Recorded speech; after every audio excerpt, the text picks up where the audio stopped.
Welcome back. Today we're talking all about Saturday's slate of NFL action. Yeah, that's correct. We have 3 games on Saturday. My best bet in each of those games is on the way. What's going on? My name's Austin from Calling Our Shot. First, we've got to dive into a recap of how we did on Thursday Night Football. A wacky game. Look at the final score. If you don't watch that game, you just loaded up the box score. Like, what the heck happened here? But we did cash Aiden O'Connell's over in pass attempts, but we did miss on Quentin Johnston. I was so close to taking his longest reception, which cashed, with 23 receiving yards. I think we needed 28. Either way, let's have a good week 15. A 1-1 start, not the worst thing in the world. We're going to go dominate 3-0 on Saturday. We'll have a video for Sunday slate of action later on. And at the end of this video, we're going to talk all about Underdog Fantasy because they have a free square right now for all of you new users out there. If that's you, listen up. Underdog Fantasy, we love them. We talk about them a ton. And at the end of this video, I got to play on their app. But great daily fantasy app for a ton of different player prop projections. And the best part is they have this Lamar Jackson free square for new users. And if you sign up using our code COS, you also will get a match on your first deposit up to $100. So if you go in, you use our code COS or the link in the description, you deposit $25. Well, now you got 50 to play with. You deposit 100, now you get 200. It's I almost just knocked over my water. It's free money. Take advantage of it. Underdog, we love you. Use that free square if you're a new user. I'll talk a little bit more about Underdog at the end of the video. But you guys came for some winners. It's Saturday. Let's dive into the first game. We're just going to kind of go game by game. So depending on what time you're watching this video, if you want to skip to your game, feel free to do that. And hopefully we're dominating and sweeping the board while you're doing that. But the first pick of the day, Jamar Chase, I like his over 5.5 receptions, minus 125 on Bet365 as the Bengals are playing host to the Minnesota Vikings. Now, if you are on a daily fantasy app like Underdog Fantasy, that some of these books, when you're, apps, when you get a line that is potentially a little bit too juiced, that will bump a line to 6. I don't love Jamar Chase at 6 receptions. I just don't think it's reasonable to take that. You could get a lot of push equity there. So instead, I would pivot to his over in yards. If he's had 6 receptions this season, he's gone over his over in yards in every single one of those games.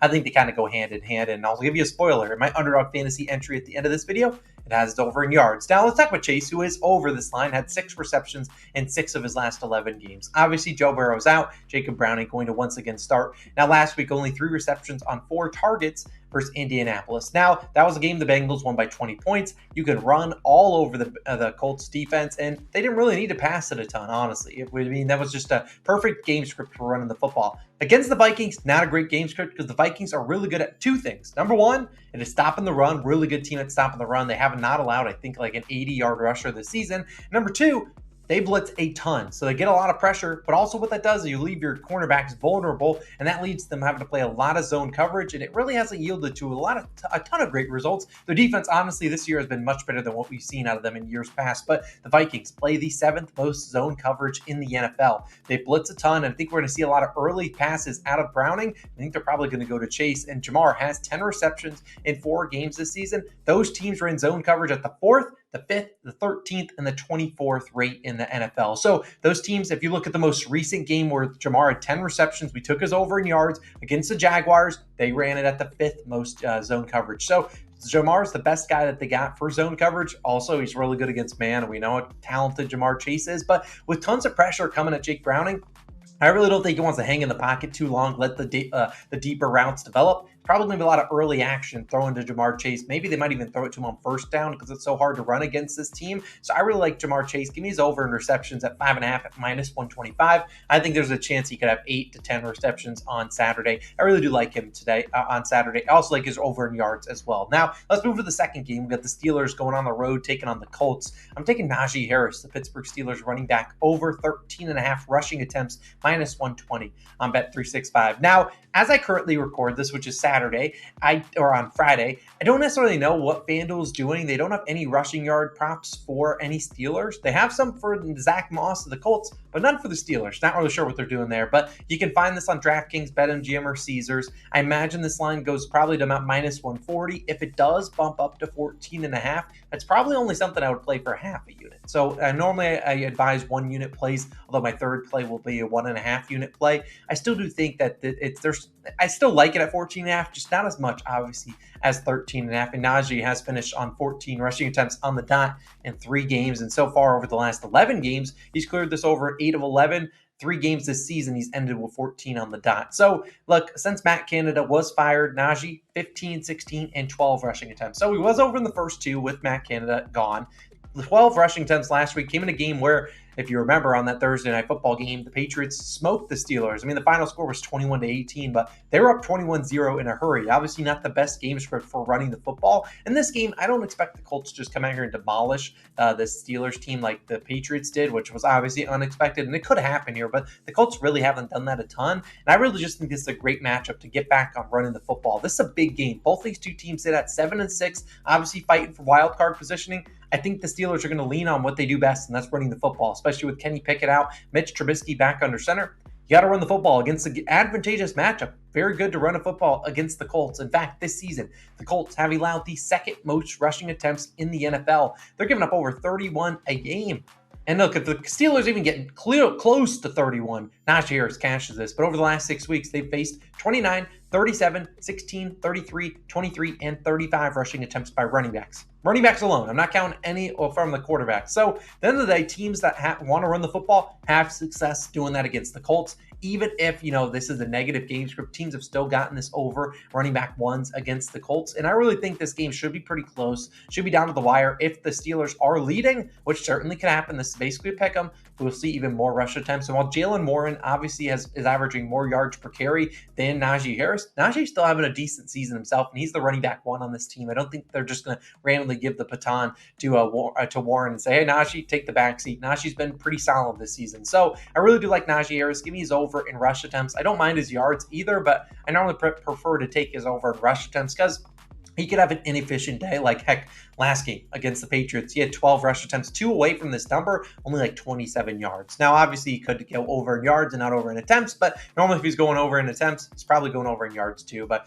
if you understand what I mean. Now, my third play of the day, we're going to go to the last game, where you have the Broncos traveling to Detroit to take on the Lions. This is a big game for both these two teams, and this is going to be a 1.5 unit play. If you've been watching the most recent videos in our NFL the last few weeks, you probably know what I'm taking. However, if you are new, not only welcome, but also hit that subscribe button so you don't miss out. We're doing a 3-leg same game parlay, all Detroit Lions. No one else on the Broncos. I don't want to trust that team. All Lions. Let's talk about it. We're throwing 1.5 units, my favorite play of the day, on this. David Montgomery, 50-plus rushing yards as the first leg. Jahmyr Gibbs, 25-plus rushing yards as the second leg. And Sam Laporta, 25-plus receiving yards as the third leg, minus 104 on FanDuel. Now, if you do recognize this play from the past videos, we normally have been taking 50 and 25 for Montgomery and Gibbs. Call them today. It's normally been about minus 104 on itself.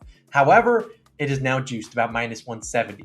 I can't advise you to take that for minus 170. So we're throwing in Sam Laporta, who has a wonderful matchup for 25 receiving yards, something he's done in a lot of games this season, which we'll talk about in a second. Now, this is minus 150 on Bet365, which I still think is worth 1.5 units to win you 1 unit. It is I believe, minus 140 on DraftKings, but you have to take Gibbs at 29.5, but I think that's basically the same thing. He'll get you that.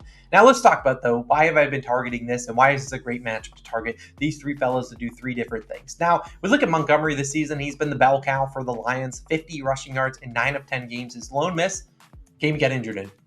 He's faced some tough matchups against the Bears, still got it done. Gibbs, on the other hand, 25 rushing yards, a two-headed attack in 10 of 11 games this season and in 9 straight games. Really coming on as runner lately. Had a great game last week. I can't see them going away from him. He can do this on 1 carry. The Broncos are a team that allow the most rushing yards in the NFL. Hence why we are targeting these two guys, and hence why this 2-leg same-game parlay is minus 175, which is why we have to throw in a third leg for Sam Laporta, who, heck, when I do the ladder challenge on Saturday, he might find his way in there because Sam Laporta, 25-plus receiving yards in 11 of 13 games this season. His receptions line juiced at 4.5, despite only having 2 receptions last week. And the Broncos are, as a team, allowed the second most receiving yards per game to opposing tight ends this season. End of the day, I really like this one. All things considered, this is a really good spot to back not only Montgomery and Gibbs running the football against a very good matchup, but also Sam Laporta in the air. Obviously, the Broncos defense has been better as of late, but they're still giving up a lot of yards to opposing running backs and tight ends. And I really like this matchup for all 3 guys back at home in Detroit. If they do lead, this is probably an easy winner. If they are trailing, it could be a little bit sketchy, but I just don't think their defense is going to get behind a ton by Russell Wilson on the road. So we'll see at the end of the day. I really like this one. I really like this 50, 25, and 25, 1.5 units. I could put more on this. I could put a 2 or 3 unit play, but I'd rather be a little bit conservative. It is the same game parlay. If one of these guys does get injured, we're going to be in a tough spot. So 1.5 units on this, 50, 25, and 25 for Gibbs, Well, Montgomery, Gibbs, and Laporta, I really like it as a 1.5 unit play. And finally, we wrap up the video with my Underdog fantasy entry, kind of talking about some of the things we've already done. Reminder, if you sign up, make sure you use our code COS or the link in the description so you not only get a match on your first deposit, you'll also get that Lamar Jackson free square to use, not on Saturday, but you can use it on Sunday Night Football. So take advantage of that. Here's what I'm running with. I'm doing Jamar Chase over in yards, Najee's attempts, and doing Laporta's over in yards. He's my favorite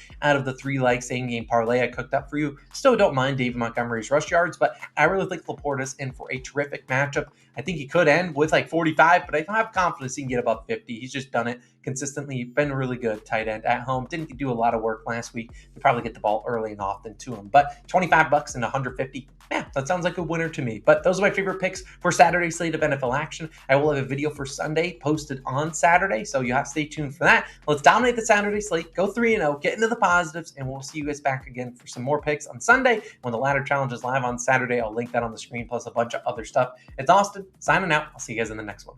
Peace.